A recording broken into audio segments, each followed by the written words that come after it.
சாதி பார்த்து நாங்கள் பழக மாட்டோம், சாதி பார்ப்பவர்களோடு நாங்கள் பழகவே மாட்டோம், பேசவே மாட்டோம். சரி, ஜாதினா என்ன நினைக்கிறீங்க? ஜாதி வேண்டாம்னு சொல்றீங்களா? அப்புறம் எப்படி தமிழ் வளர்ப்பீங்க?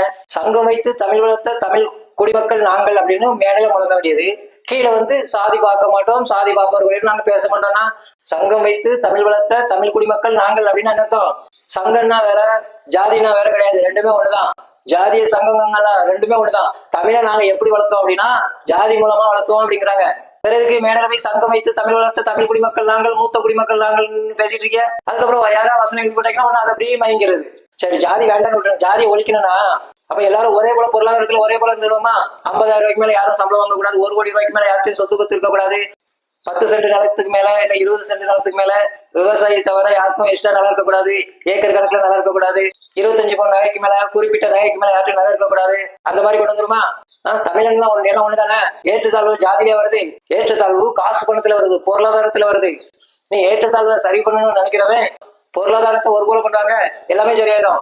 அப்படி பொருளாதாரத்துல ஒரே போல கொண்டு வந்துட்டீங்கன்னா பிச்சைக்காரன் எவனும் இருக்க மாட்டான், ஏழை பணக்காரன் இருக்காது. தமிழர்களா எல்லாரும் நம்ம எல்லாரும் தமிழர்களா இருப்போம். பொருளாதாரத்தை ஒரு போல கொண்டு வரீங்களா? ஜாதி ஒழிக்கணும், ஜாதி ஒழிக்கணுங்கிறியா? சங்கம் வைத்து தமிழ் வளர்த்த தமிழ் குடிமக்கள் நாங்கள் எதுக்கு சொல்றாங்க? ஜாதி வச்சுதான் நாங்க தமிழை வளர்த்தோம். 100 பேர் இருக்காங்கன்னா 100 பேரும் ஒரே மாதிரி இருந்தாங்கன்னா உடனே உங்களை மாதிரி பிரிவினைவாதிகள் என்ன பண்ணுவாங்க? நேரம் மத மாற்றத்தை ஆதரிச்சு அபூபக்கருக்கு பொண்ணை கட்டி கொடுத்தீங்களா? அது யாரு பொண்ணு? ஹிந்து பெண்ணா தமிழ் பெண்ணா? இப்படி எல்லாரும் மதம் மாறி போயிட்டாங்கன்னா வேற யாருன்னா தமிழ் பேசுவா? தமிழ் தமிழ்ங்கிறீங்க. வணக்கம்ங்கிறது என் மதத்துக்கு எதிரானது, நாங்க வணக்கம் சொல்ல மாட்டேன், வாழ்கள் சொல்றேங்கிறான். அதை தட்டி கேட்க துப்பு இல்ல. அந்த சமயத்தை ஏத்துக்கிட்டவனுக்கு ஹிந்து பெண்ணை கட்டி வச்சுங்கிறிய வெக்கமா இல்ல உனக்கு?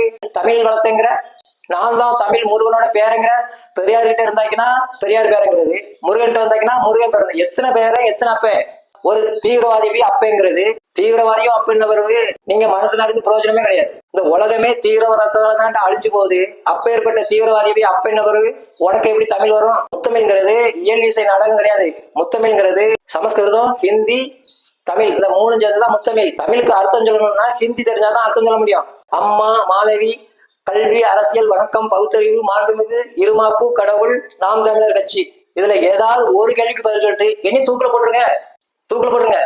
சும்மா தமிழ் தமிழ் பேசிட்டு இருக்க, மொழி ஒளி இன தேசியம், அந்த தேசியம், இந்த தேசியம், ஒரே நாடுதான், ஒரே மொழிதான், ஒரே கலாச்சாரம் தான், ஒரே பண்பாடு தான். சரியா? இதுக்கிடையில நாங்க தமிழர்கள், தமிழ்நாட்டை தமிழர் தான் ஆளணும், ஆந்திராக்காரன் தான் ஆளணும், இந்த மாதிரி எல்லாம் பேசிட்டு இருக்கக்கூடாது. எந்த மக்கள் மனசை எந்த தலைவன் ஜெயிக்கிறானோ அந்த தலைவன் ஆண்டுலாம். அதுக்குதான் வாக்குரிமை கொடுத்துக்கலாம். தமிழன் தான் பண்ணா அம்மன்லாம் என்னன்னு தெரியாது, நீ என்ன தமிழ? வணக்கங்கிற என் மதத்துக்கு எதிரானது. உன் நிலைப்பாடு என்ன? மதம் மாத்தி தமிழ் பேரை போட்டுக்கிட்டு இங்கிலீஷ் பேரை சொல்லும்போது எங்க போறிய?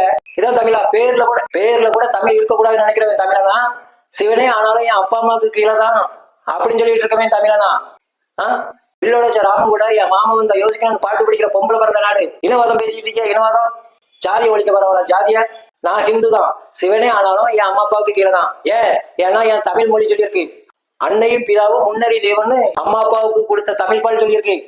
அதனால சிவனே ஆனாலும் என் அம்மா அப்பாவுக்கு கீழே தான். என் அம்மா அப்பாவுக்கு மேல எந்த சக்தியும் கிடையாது. என் அம்மா அப்பாவை தான் நான் கும்பிடுவேன்.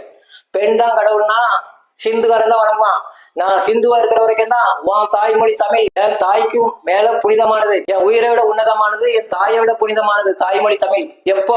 நான் ஹிந்துவா இருக்கிற வரைக்கும். நான் மதம் மாறிட்டேன்னு வச்சுங்க, அபூபக்கருக்கு ஹிந்து பெண்ணை கட்டி விட்டல, அதே மாதிரி நான் மதம் மாறிட்டேன், உன் தாய்மொழி தமிழ் என் கால் செருப்புக்கு சமம்.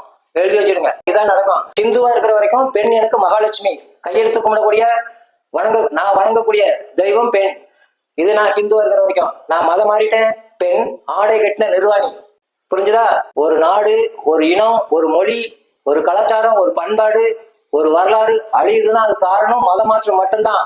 நீங்க சொல்ற எந்த தமிழனும் ஹிந்து தவிர வேற எந்த தமிழனும் அப்பா அம்மா வணங்க மாட்டான், பெண்ணை கடவுளா ஏத்துக்க மாட்டான், தாய்மொழியை தமிழா ஏத்துக்க மாட்டான். கேட்டு பாருங்க. நான் ஹிந்துவா இருக்கிற வரைக்கும் தான் தமிழ். நான் மதம் மாறிட்டேன், அந்த தமிழ் என் கால் செருப்புக்கு கீழே. ஆட்டோல வசனம் போட்டுக்கான்னு பேசிட்டு மேடையில சங்கம் வைத்து தமிழ் வளர்த்த கீழே வச்சு ஜாதியை ஒழிச்சேன்னு வந்த அப்படி வந்தாலும் இதுக்கு பதில் சொல்லணும். இதுல இருக்க எதுக்காவது ஒண்ணுக்கு பதில் சொல்லிருக்கலாம். ஆம்பளை தமிழ் தேசியத்தை நான் பாராட்டுறேன், ஒருத்தருக்கும் பதில் தெரியாது. இவையதான் தமிழ்நாட்டு ஆழ்வாகலாம். அரசியல்னா என்ன தெரியாது, நாம் தமிழர் கட்சியில நாம என்ன தெரியாது. அப்புறம் ஆளுங்க தீவிரவாதி அப்ப அடுத்த மதத்துக்கு பெண்ணை கட்டி கொடுக்கறதுக்கு எந்த தேவை? அதுக்கு ஒரு கூட்டம் இருக்கு பாரு.